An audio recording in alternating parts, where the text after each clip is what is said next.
बात की घटनाएं हो रही हैं, क्या ये सब भी परमात्मा की इच्छा से हो रही हैं? परमात्मा के दो स्वरूप हैं।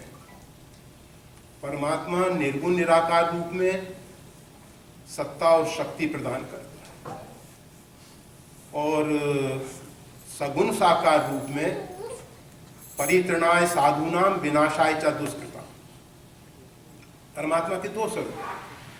निर्गुण निराकार रूप में अस्प्रभु हृदय अछत अभिकारी, सबके हृदय में बैठा हुआ जो परमात्मा है वो सत्ता और शक्ति प्रदान करता है। रावण के अंदर भी राम जी विराजमान थे, कंस के हृदय में भी श्री कृष्ण थे, हिरण्यकशिपु के अंदर भी भगवान नरसिंह थे। परंतु निर्गुण निराकार रूप में होने से उसके दुष्कर्मों को रोका नहीं। और वही परमात्मा जब सगुण साकार होते हैं, परित्रणाय साधु नाम, जो सज्जन लोग होते हैं, जो संत जन होते हैं, जो साधु प्रकृति के होते हैं, उनकी रक्षा। एक बात यहाँ बहुत महत्वपूर्ण है। कुछ लोगों के मन में एक ऐसी धारणा है कि साधु संत अर्थात एक विशेष वेश, ये एक भ्रांत धारणा है, एक गलत धारणा है। साधु कोई देश का नाम नहीं है। रामचरितमानस में आप सबने पढ़ा है, सुंदरकांड के पाठ बहुत होते हैं। और हनुमान जी महाराज विभीषण से कहते हैं, विभीषण के लिए कहते हैं, एहिते हट करियों पहचानी साधु ते होए न कारज हानि। विभीषण को साधु कहते हैं। भगवान श्री राम कहते हैं, तुम सारी के संत प्रिय मोरे, धरम देह नहीं आन नहीं हो रहे। जिसको परमात्मा श्री राम संत कह रहे हैं, जिसको हनुमान जी जैसे महापुरुष साधु कह रहे हैं, विभीषण, वो तो करत राज लंका में राज करते थे। रावण तो करस पान सोवस दिन रात।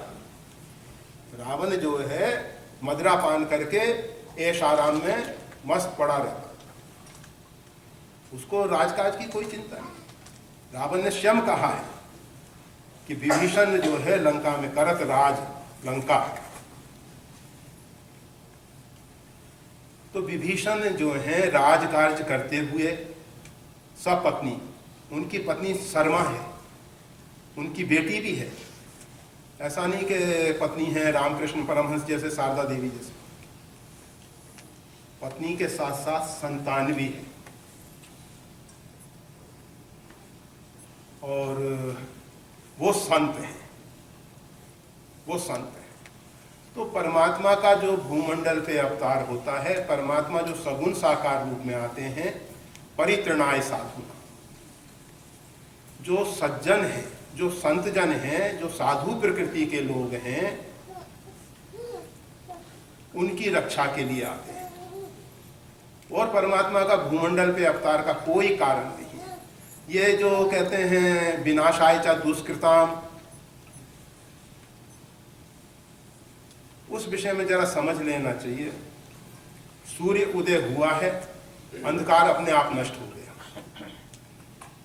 अंधकार को नष्ट करने के लिए सूर्य ने कुछ आयास प्रयास नहीं किया।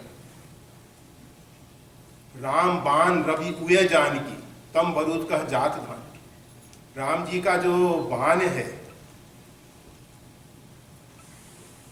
वो सूर्य के प्रकाश की तरह है, और राक्षस जो हैं अंधकार जैसे। तो अंधकार को दूर करने के लिए सूर्य को कुछ नहीं करना, अंधकार स्वतः नष्ट हो जाता है। इसीलिए रावण के विषय में कहा गया, निज अग गयउ कुमारक गामी। वो तो अपने पाप से ही नष्ट हो गया रावण। भगवान श्री राम रावण को मारे।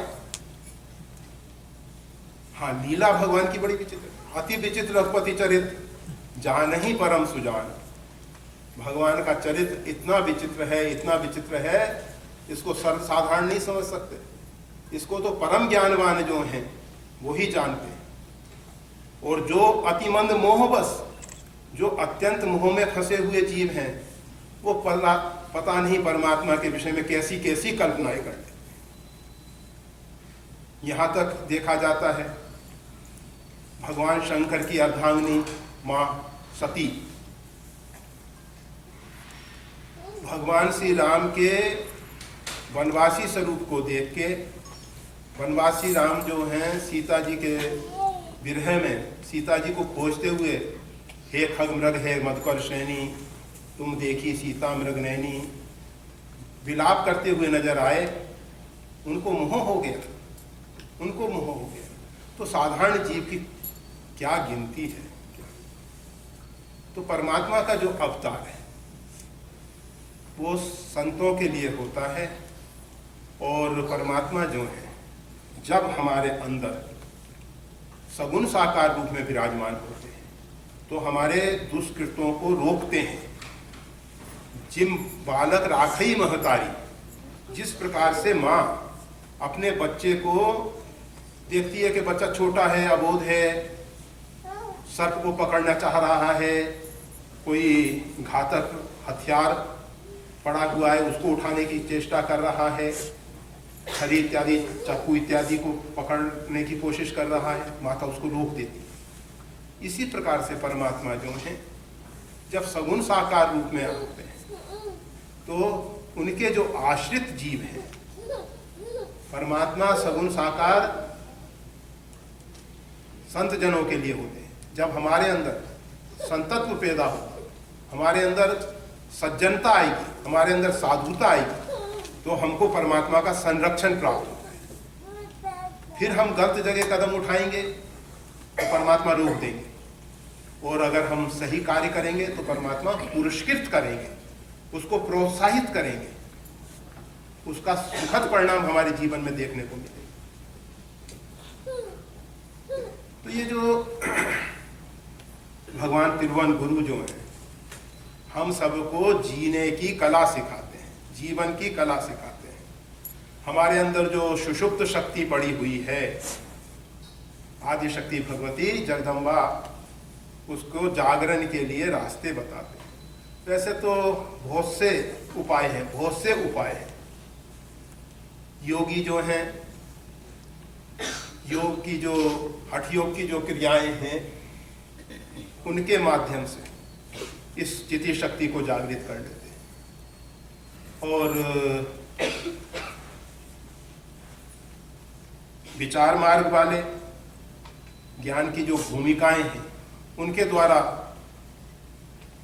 और भक्त जो है कुछ नहीं करता, भक्त कुछ नहीं करता, परंतु उसके लिए परमात्मा को करना होता है, परमात्मा को करना होता है। जब हम परमात्मा के लिए सही रूप में समर्पित हो जाते हैं, जब हम परमात्मा के लिए अपने आप को समर्पित कर देते हैं, अपने आप को अर्थात शरीर को नहीं, अहंकार को, जब हमारा अहंकार गलित हो जाता है, ऐसी स्थिति में परमात्मा की शरणागति हो पाती है। वैसे तो जब हमारे जीवन में कोई कष्ट आता है, क्लेश होता है, संकट होता है, भय के अवसर पैदा होते हैं, तब हम कह दिया करते हैं कि प्रभु हम आपके हैं, आपकी शरण में हैं, रक्षा कीजिए, रक्षा कीजिए। परंतु ये शरणागति जो है केवल वाचिक शरणागति है, अल्पकाल के लिए है, बहुत थोड़े समय के लिए। शब्दों से हम परमात्मा की शरणागति स्वीकार करते हैं। शरणागति जो है साधना का एक बहुत ऊंचा शिखर है, एक गौरी शंकर शिखर। जब तक जीव अर्जुन को भगवान श्री कृष्ण ने कर्म योग, ज्ञान योग, भक्ति योग सबके विषय में बताया, सबके विषय में बताया, और उसके उपरांत भगवान को कहना पड़ा, सर्वधर्मान परित्यज्य मामेकम शरणम अहम तम सर्व पापेभ्यो मोक्षयिष्यामि। अर्जुन, तू सब धर्मों को छोड़ दे, केवल मेरी शरण में आ जा, मैं तेरे को सब पापों से रहित कर दूंगा। तू ऐसा नहीं सोच के तू कर्तव्य से विमुख हो जाएगा तो तेरे को पाप लगेगा।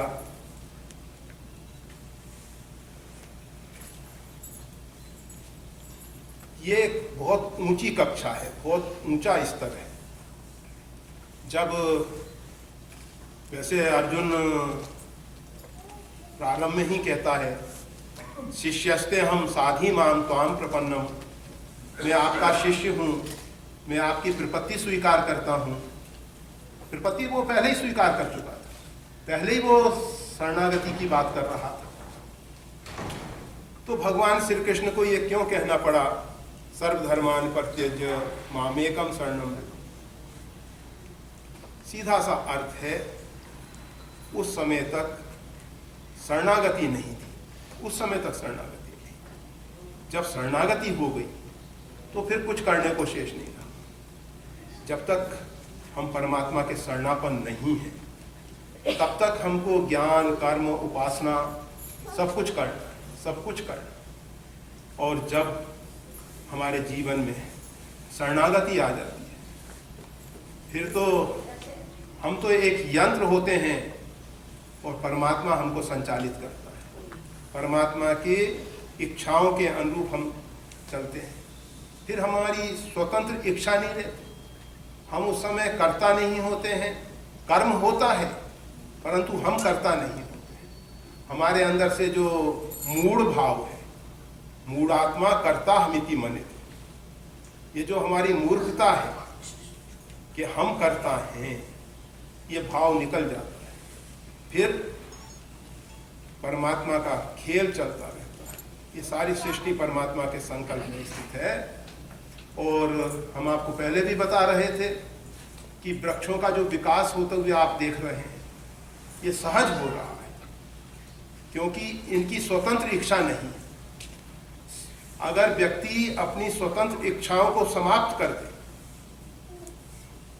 अपनी अहमता ममता को छोड़ दे, तो निश्चित है कि उसके जीवन में सहज विकास होना शुरू हो जाएगा, सहज विकास होगा। और जितने ये महापुरुष हुए हैं, उनके जीवन में जो सहज विकास है, इसीलिए हो पाया क्योंकि इन्होंने अपनी स्वतंत्र इच्छा नहीं रखी। और हम सब का दुराग्रह होता है, हम भगवान के दरबार में जाके प्रार्थनाएं करते हैं कि भगवान ऐसा कर दीजिए, ऐसा कर दीजिए, ऐसा कर दीजिए, हमको सद्बुद्धि दीजिए, हमको कर्म करने की शक्ति दीजिए, हमारे लिए ऐसा करिए, ऐसा करिए, ऐसा करिए। हम परमात्मा के दरबार में जाके परमात्मा को आदेश देने लग जाते हैं। और कुछ कुछ तो नासमझ लोग ऐसे भी हैं जो कभी कभी परमात्मा के दरबार में जाके कहते हैं, पड़ोस में कोई दुर्घटना हो गई है, किसी का जवान लड़का मर गया है, माता पिता दुखी हो रहे हैं, तो दूसरे व्यक्ति जाके परमात्मा के दरबार में कहते हैं कि भगवान, आपने जैसा उसके साथ किया वैसा किसी के साथ मत करना। और बड़े अपने आप को बुद्धिमान समझ रहे हैं, परमात्मा को आदेश दे रहे हैं, परमात्मा से भी ज्यादा बुद्धिमान है। कहते हैं कि भगवान ऐसा किसी के साथ नहीं करना, अन्यथा समझ लेना। तो परमात्मा के दरबार में हम ये जो प्रार्थनाएं करते हैं, इन प्रार्थनाओं का कोई अर्थ नहीं। वो एक सुना था, एक छोटा बालक, बहुत छोटा बालक, उसकी माँ गर्भवती थी। कुछ समय बाद अतिथि संतान जन्म लेने वाली थी।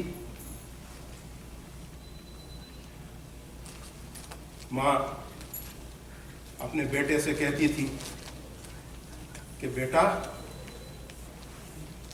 भगवान से प्रार्थना कर कि तुम्हारे लिए खेलने के लिए छोटा भाई आ जाए, छोटा भाई आ जाए। बच्चा उदास सा दिखाई दिया। माँ ने कहा क्यों बेटा, तेरे को खुशी नहीं हो रही? कहा मैं तो प्रार्थना कर रहा था कि छोटा सा घोड़ा आ जाए, उस पर बैठूंगा।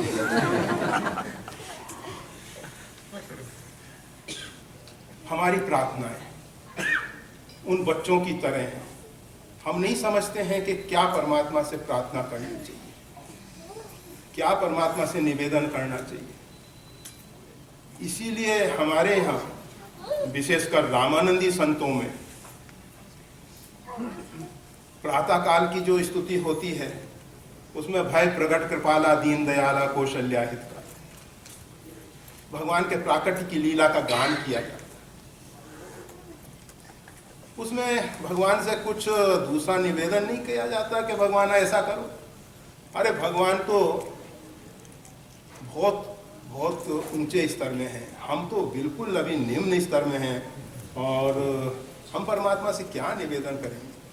परमात्मा हमारे हित के लिए ही सब कुछ कर रहे हैं।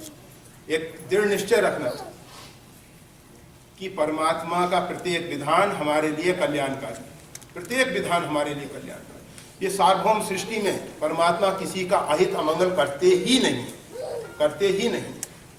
अगर परमात्मा किसी का अहित और अमंगल करेंगे तो फिर वो परमात्मा नहीं, यह तो व्यक्ति है जो राग द्वेष से भ्रमित होके किसी के लिए हित की भावना रखता है, किसी के लिए अहित की भावना रखता है। वो बेचारा दया का पात्र। तो परमात्मा जो है सबका हित और मंगल ही करते हैं। तो परमात्मा के दरबार में कभी भी, इसीलिए संत महापुरुषों ने जो हम सबके लिए राम स्तव राज क्या है, राम जी का नारद जी के द्वारा स्तवन किया गया है, स्तुति की गई। हमको वो महापुरुषों की स्तुतियों को दोहराना है।